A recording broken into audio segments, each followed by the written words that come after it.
తెలుగు కథా పారిజాతాలు శ్రోతలకు స్వాగతం. ఈ రోజు చదవబోయే కథ వరదయ్య వీలునామ. ఈ కథ తపస్వి మనోహరం అంతర్జాల పత్రికలో ప్రచురితమైంది. రచనా పఠనం ఎంఆర్వి సత్యనారాయణమూర్తి. కథ వరదయ్య వీలునామ. ఏమిటి వరదయ్య గారు, చాలా హుషారుగా ఉన్నారు? మళ్ళీ ఏమైనా కొత్త బిజినెస్ పెడుతున్నారా? లేక కందిపప్పు 200 రూపాయలు దాటిపోయిందా? నవ్వుతూ అడిగాడు నాగభూషణం. అబ్బే! అదేమీ లేదండి. రంగన్న కొడుక్కి బెంగుళూరులో ఉద్యోగం వచ్చిందని ఇప్పుడే చెప్పి వెళ్ళాడు. ఆ కుటుంబం కుదురు పడిందని ఆనందపడుతున్నాను. అంతే అన్నాడు వరదయ్య. అబ్బో! మీరు ఊరికనే సంతోషపడరు. దానికి ఒక కారణం ఉంటుందని మన ఊరిలో అందరికీ తెలుసును. రంగన్న కొడుకు చదువుకి మీరు అప్పు ఇచ్చారుగా. ఇప్పుడు వడ్డీతో సహా రాబట్టుకోవచ్చని మీ ఆలోచన. అంతేగా? అన్నాడు నాగభూషణం. బ్యాంకులో అప్పుకు కూడా వడ్డీ కట్టాలి కదండీ! వాళ్ళు ఊరుకునే డబ్బు ఇవ్వరు కదా! అన్నాడు వరదయ్య. అవును. కానీ వాళ్ళ వడ్డీ తక్కువ. మీది కొంచెం ఎక్కువ. అన్నాడు నవ్వుతూ నాగభూషణం.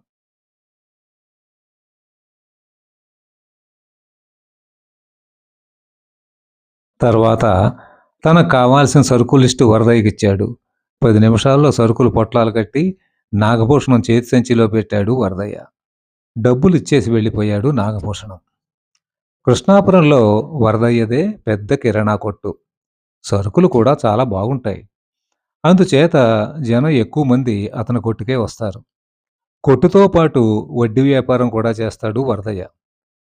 హామీ లేకుండా ఎవరికైనా సరే 20,000 రూపాయల వరకు అప్పు ఇస్తాడు. బాగా ఎక్కువ మొత్తం కావాలంటే ఇంటి పత్రాలు, పొలం పత్రాలు కానీ తన దగ్గర ఉంచుకుని వారికి అప్పు ఇస్తాడు. వడ్డీ కొంచెం ఎక్కువే అయినా 5 నిమిషాల్లో డబ్బు చేతిలో పడుతుంది వరదయ్య దగ్గర. అందుకే వరదయ్య దగ్గర ఎక్కువ మంది అప్పుకు వస్తారు. పైగా అర్ధరాత్రి వచ్చి తలుపు తట్టినా అప్పు ఇస్తాడు వరదయ్య. అది ఆయనలోని ప్రత్యేకత. కృష్ణాపురం మండల కేంద్రం. గ్రామంలో 2 కాలేజీలు, 4 హైస్కూళ్ళు ఉన్నాయి. ప్రాథమిక ఆరోగ్య కేంద్రం ఉన్నా జనం ప్రైవేట్ ఆసుపత్రులకే ఎక్కువగా వెళ్తారు. శివాలయం వీధిలో 6 గదుల పెద్ద డాబా ఇల్లు వరదయ్యది. షాపు బజార్‌లో ఉంది. షాపులో ఓ కుర్రాడు పనిచేస్తాడు. వరదయ్య కుర్రాడితో పాటు సమానంగా కష్టపడతాడు. "ఏమయ్య వరదయ్య, ఇంకో కుర్రాడిని పెట్టుకోవచ్చు కదా!" అని ఎవరైనా అంటే, భలేవారండి బాబు! నా వ్యాపారానికి ఇద్దరం ఎక్కువ. మళ్ళీ ఒకడికి పని తక్కువ" అని నవ్వుతూ జవాబు చెబుతాడు గానీ, ఇంకో మనిషిని పెంచుకుంటే ఖర్చు పెరుగుతుందని అతని ఆలోచన. పొద్దున్నే 8 గంటలకు టిఫిన్ తినేసి షాపుకొస్తాడు. 1 గంటకి షాపు కట్టేసి కుర్రాడిని భోజనానికి పంపి తాను భోజనానికి వెళ్తాడు. మరలా 2:30కొచ్చి షాపు తెరుస్తాడు. రాత్రి 9 గంటలకు ఇంటికి వెళ్తాడు. 5 గంటలకి తనకి, కుర్రాడికి కాళిదాసు స్వీట్ దగ్గర నుంచి 2 స్వీట్లు, కారపు బూందీ తెస్తాడు. ఇద్దరూ తినేసి మంచినీళ్ళు తాగుతారు. వరదయ్యకి కాఫీ, టీ అలవాట్లు లేవు. అతని పిల్లలిద్దరూ సాఫ్ట్‌వేర్ ఇంజినీర్లు. పెద్దాడు చరణ్ ఢిల్లీలో, చిన్నాడు శ్రీకాంత్ బెంగుళూరులో ఉంటారు. ఇద్దరికీ పెళ్ళిళ్ళయ్యాయి. పిల్లలు కూడా ఉన్నారు. కొడుకులు ఎంత బతిమాలినా కృష్ణాపురం విడిచి వెళ్ళలేదు వరదయ్య. వరదయ్య భార్య మహాలక్ష్మి మాత్రం ఢిల్లీ, బెంగుళూరు 4 సార్లు వెళ్ళి వచ్చింది. వరదయ్య పిసినారి. అందుకే కొడుకుల దగ్గరకు ఒకసారి కూడా వెళ్ళడం లేదు అని ఊరివాళ్ళు విమర్శిస్తున్నా వరదయ్య మాత్రం ఏమాత్రం లెక్క చెయ్యడు. గణపతి నవరాత్రులకి ప్రోగ్రాంలు పెడితే నాటకాల రోజుల్లో తప్పక వెళ్ళి నాటకాలు చూసేవాడు. చందా అడిగితే రూ. 20 ఇచ్చేవాడు. చాలా డబ్బుంది కదా! కనీసం రూ. 100 ఇస్తాడని ఆశించిన నిర్వాహకులకి నిరాశే మిగిలేది. భజన కోలాటంలో చేరి భజనలు చేయడం, చిడతలు వాయిస్తూ చిత్రంగా గెంతడం చేసేవాడు వరదయ్య. కుర్రకారు ఆయన విన్యాసాలు చూసి నవ్వుకునేవారు. ఆయనకి భజన మీద ప్రేమ కాదు. నేర్చుకునేటప్పుడు మధ్యలో విరామం ఇచ్చినప్పుడు పెట్టే ఉప్మా మీదే ఆయనకి ఇష్టం అని చాటుగా దెప్పుతున్నా పట్టించుకునేవాడు కాదు. మహాలక్ష్మి మాత్రం భర్తకు తెలియకుండా ఇరుగు పొరుగుకి సాయం చేసేది.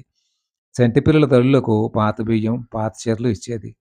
పేరంటంకి వెళ్ళినప్పుడు 50 100 ఇచ్చి "గాజులు వేసుకో తల్లి" అని చెప్పేది. మనవలు పుట్టినప్పుడు ఊరి వారికి భోజ్యాలు పెట్టాడు వరదయ్య. అది కొడుకుల బలవంతం మీద. ఖర్చు వాళ్ళే పెట్టుకుంటానన్న ఒప్పందం మీద. కేటరింగ్‌కి ఇస్తామంటే ఒప్పుకున్నాడు కాదు. బిర్యానీలవి వద్దు అని పప్పు, కూరలు, గోంగూర పచ్చడి, బూర్లు, పులిహార, ముక్కల పులుసు, పెరుగుతో చక్కగా భోజనాలు పెట్టేవాడు. మన తెలుగువారి సంప్రదాయం ఉండాలి అని చెప్పేవాడు. చుట్టాలకు బట్టలు పెట్టాల్సొచ్చినప్పుడు మగవారికి పంచె కండువా, ఆడవారికి నేత చీరలు పెట్టేవాడు. కొడుకులు, భార్య ఎంత విసుక్కున్నా తన పద్ధతి మార్చుకునేవాడు కాదు వరదయ్య. కాలచక్రం గిర్రున తిరుగుతోంది. వరదయ్యకు 70 ఏళ్లొచ్చాయి. వ్యాపారంలో చాలా గడించాడు. విశాఖపట్నం, హైదరాబాదుల్లో ప్లాట్లు కూడా కొన్నాడు. విజయవాడ పరిసర ప్రాంతాల్లో స్థలాలు కొన్నాడు. అయినా కృష్ణాపురంలో తన కిరాణా షాప్ మానలేదు. ముక్కోటి ఏకాదశి నాడు సాయంత్రం జనార్దన స్వామి గుడికి వెళ్ళి ఇంటికి వచ్చిన అతని భార్య మహాలక్ష్మి టీవీలో విష్ణు సహస్రనామం వింటూనే సోఫాలో కన్నుమూసింది. పని మనిషి గౌరమ్మ పరుగున వెళ్ళి వరదయ్యని ఇంటికి తీసుకొచ్చింది. ఎంతటి కష్టం వచ్చినా చెలించని వరదయ్య భార్యను అలా చూసి కన్నీరు మున్నీరుగా విలపించాడు. వరదయ్య స్నేహితుడు సత్తిపండు వరదయ్య పిల్లలకు ఫోన్ చేసి చెప్పాడు. తల్లిపోయిందన్న సంగతి తెలుసుకుని మర్నాడు ఉదయానికే ఇంటికి వచ్చారు కొడుకులిద్దరూ. కొడుకులు, కోడళ్ళు, మనవలు వచ్చే వరకు సత్తిపండే వరదయ్య దగ్గర ఉన్నాడు. 10 రోజులు కార్యక్రమాలయ్యాక అందరూ వెళ్ళిపోయారు. కొడుకులు తమ దగ్గరకు రామన్నా, నేనిక్కడే ఉంటానని, ఎక్కడికి రానని చెప్పాడు వరదయ్య. మళ్ళీ మామూలుగా తన వ్యాపారంలో దిగిపోయాడు వరదయ్య. కానీ అతనిలో వెనుకటి ఉత్సాహం తగ్గిందని కనిపెట్టారు సత్తిపండు, రిటైర్డ్ టీచరు గౌరీశంకర్. తరచూ వరదయ్యని పలకరిస్తూ అతనిలోని ఒంటరితనాన్ని పోగొట్టడానికి వాళ్ళిద్దరూ ప్రయత్నం చేస్తున్నారు.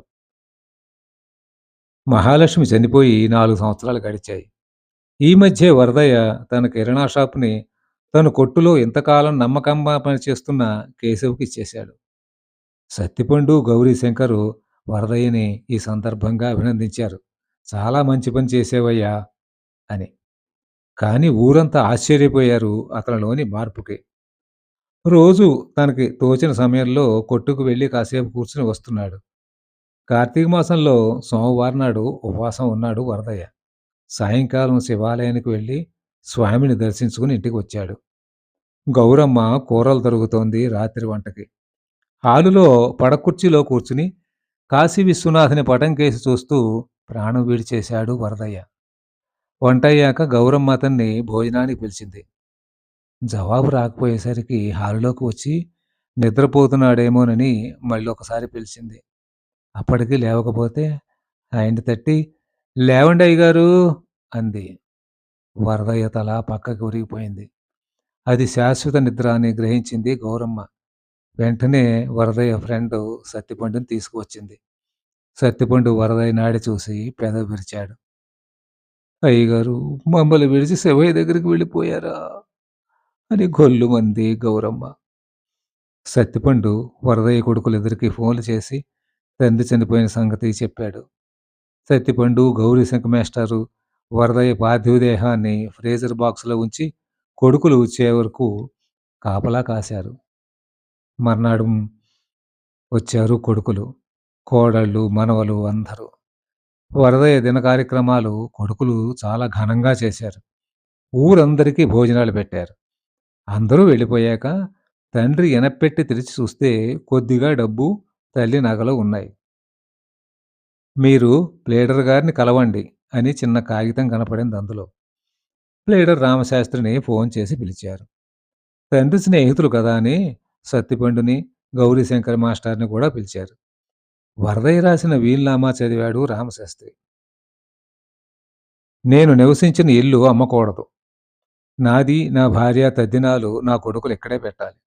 బ్యాంకులో నా పేరున 10 లక్షలున్నాయి. వాటి మీద వచ్చే వడ్డీతో ఇద్దరు కవులకు రూ. 20,000 బహుమతి ఇచ్చి సత్కారం చేయాలి. ఆ రోజున కనీసం 50 మందితో కవి సమ్మేళనం కూడా జరిపించాలి. వారిని కూడా సత్కరించి భోజనాలు పెట్టి పంపించాలి. ఈ కార్యక్రమాల్ని నా మిత్రులు సత్తిపండు, గౌరీశంకర్ మాస్టారు ఇద్దరూ పర్యవేక్షించాలి.